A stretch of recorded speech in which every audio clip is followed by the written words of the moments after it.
गौतम बुद्ध की एक प्रचलित कथा में हम जानेंगे कि हम लोगों के मन में इतनी जलन क्यों है कि लोग किसी की तरक्की से इतना जल जाते हैं। हम दूसरों से जलते क्यों हैं? जो दूसरों को मिला वो हमें भी मिलना चाहिए, ऐसी इच्छा हम सभी की होती है। ऐसी इच्छा होना गलत नहीं है, लेकिन कई बार ऐसा भी हो जाता है कि दूसरों को देखकर वो हमारी इच्छाएं हमारे ही सर चढ़ जाती हैं, और जब ऐसा होता है तो हमें दूसरों से जलन होने लगती है। हम अंदर ही अंदर दूसरों को देखकर खुद को छोटा महसूस कराने लगते हैं और ये सोचते हैं कि जो उनके पास है वो हमें कब मिलेगा। अपनी इच्छाओं को ईर्ष्या बनने से रोकिए। अगर मन में दूसरों के प्रति ईर्ष्या या जलन ज्यादा होने लगे तो भी कोई बात नहीं, इस पर परेशान मत होइए। हो सकता है आपकी ईर्ष्या आपसे कुछ कहना चाहती है, बस उसे सुनिए और समझिए। इस बात को इस तरह से समझिए, एक बार एक लड़की फोन पर अपनी दोस्त से बात कर रही थी। वह बोली, हाँ मुझे बुरा लग रहा है, हम दोनों ने एक ही कोचिंग से पढ़ाई करी, फिर भी तू मुझसे अच्छी रैंक ले आई। मैं हमेशा तुझसे अच्छी रैंक चाहती थी, पर अपनी मेहनत से तेरा बुरा चाहकर नहीं। बेमतलब का दिखावा क्यों? उस लड़की के मन में भी अपनी दोस्त के लिए जलन का भाव था, लेकिन उसने दोस्त के सामने अपनी जलन को बड़ी ही आसानी से जाहिर कर दिया। और अच्छी बात यह थी कि उसके बाद भी दोनों देर तक बातें करते रहे। ईर्ष्या हमारे और फीलिंग्स की तरह ही है, पर हर किसी के माइंड में इसका असर एक सा नहीं होता। कोई दूसरों से जलता है तो उनका बुरा करने की सोचने लगता है, उनके बारे में उल्टी सीधी बातें करने लगता है। और दूसरी ओर कुछ लोग ऐसे होते हैं जो दूसरों से जलते तो हैं, लेकिन वो अपनी इस जलन को अपनी मोटिवेशन बना लेते हैं ताकि वो उनसे बेहतर कर पाएं। उनकी जलन उन्हें कभी भी हारा हुआ महसूस नहीं कराती, बल्कि उनकी जलन उन्हें हर बार दूसरों से बेहतर बनने की प्रेरणा देती है। दूसरों से होने वाली जलन से खुद को दूर कैसे रखें?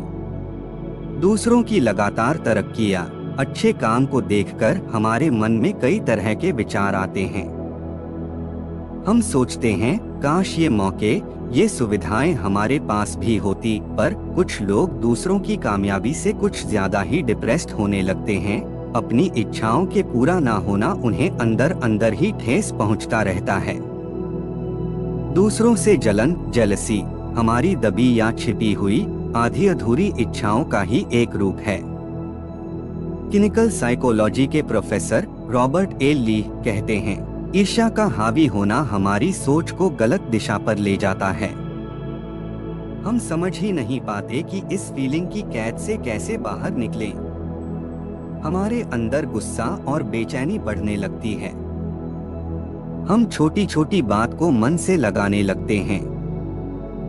दूसरों से हमेशा तुलना करते हैं। खुद से ही शर्मिंदगी महसूस करते हैं। हमें जिंदगी में कुछ ना कर पाने और जिंदगी में कुछ ना हासिल हो पाने का डर सताने लगता है। अपनी समस्याओं से बाहर कैसे निकलें?